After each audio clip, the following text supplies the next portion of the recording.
السؤال ده حلو قوي، السؤال ده جميل جديد. بيقول لك الفوليوم بتاع رايت انجل تراينجل ريكتانجل بريزم اللي هو ايه؟ اللي هو الكيوبويد بالبريتش، بالامريكان بيقولوا عليه ريكتانجل سوليد او ريكتانجل بريزم، يعني بيرسمه او الكيوبويد. قال لك الفوليوم بتاعهم ادوهولنا، وقال لك الاريا اوف سكوير بيز. سكوير بيز معناها ان البيز دي على شكل سكوير اهي، اللي عملنا لها شيدد 144. احنا على طول عارفين ان 144 12 في 12 عشان هو السايدز قد بعض. حلو، دي معلومه على طول. كلمه سكوير والهايت مش مديهولنا بس مدينا الفوليوم.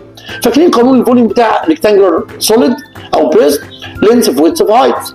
فعندنا الفوليوم هو مديهولنا 12 في 12 في الهايت، والفوليوم بكام يا اولاد؟ هو مديهولنا ب 3 4 5 6. يبقى 3 4 5 6. طبعا انا بكتب خطوات كتير عشان تفهم، في الامتحان مش هحتاج الوقت ده.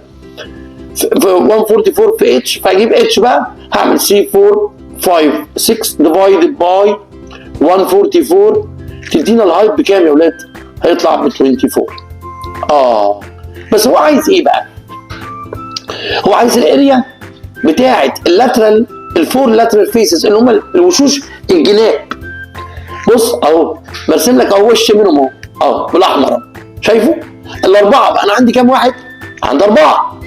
طيب 4 في كام؟ في اللينس في ويدث اللي هو 12 في 24 في 12. نحسبها بقى هتطلع كام؟ هتطلع كام يا مستر ايمن؟ بالكالكوليتر 1152. يعني الاجابه ايه يا جماعه؟ الاجابه دي. سؤال لطيف جدا، مرسوم لطيف، رسم حلو على فكره، برسم عليكم. طبعا شرفتوني ونورتوني. هعمل كميه اسئله كتير قوي، عايزكم تذاكروا وانا هحل معاكم كتير. يلا يا شباب، عايزين نجيب سكور كبير. عندنا كورسات جميله جدا للتاسيس والحل، الاكت كمان عندنا كورسات حلوه قوي الاكت. شرفتوني ونورتوني وزدتوني شرف. كنت معاكم مستر ايمن تدريس.